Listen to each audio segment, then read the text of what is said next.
Ready to move in premium triplex villas at Bachapalli APR Projects. ప్రతి ఏటక్కడ రథాన్ని ఊరేగించడం ఆనవాయితీ. ఎత్తైన రథాలను ఊరేగించడం అక్కడ ఫేమస్. 10 గ్రామాలకు చెందిన వేలాది మంది భక్తులు పాల్గొంటారు. ఎంతో నిష్ఠతో ఆ ఆలయంలో పూజలు చేస్తారు.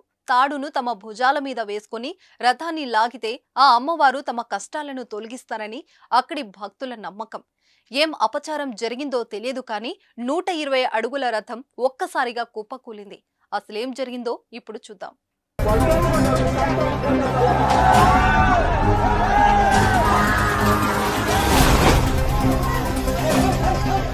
బెంగళూరు రూరల్ పరిధిలోని అనేకల్లో శనివారం మడ్డూరమ్మ ఆలయంలో ఘోర ప్రమాదం జరిగింది. 120 అడుగుల రథం ఒక్కసారిగా కుప్పకూలిపోయింది. ఆ అదృష్టవశాత్తు ఈ ప్రమాదంలో ఎవరికి ఏమీ కాలేదు. ఉస్కూర్ మడ్డూరమ్మ ఆలయ వార్షికోత్సవ వేడుకలో ఈ ప్రమాదం జరిగింది. రథానికి 2 వైపులా తాడుగట్టి భక్తులు మధ్యలో బలమైన ఎద్దులు రథాన్ని లాగుతున్నాయి. అలా రథాన్ని లాగుతున్న సమయంలో ఓ పక్కకు వంగిపోయి నెమ్మదిగా కింద పడిపోయింది. రథం కూలిపోయినప్పుడు అక్కడ వేలాది మంది భక్తులు ఉన్నారు. ఇందుకు సంబంధించిన వీడియో సోషల్ మీడియాలో వైరల్ గా మారింది. రథం పడిపోతున్నప్పుడు భక్తులు భయంతో పరుగులు తీసినట్లు వీడియోలో కనిపించింది.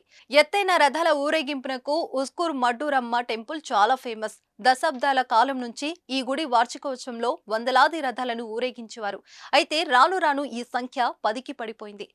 ఆలయ వార్షికోత్సవ సమయంలో ఇలా జరగడంతో భక్తులు నిర్ఘాంతపోయారు.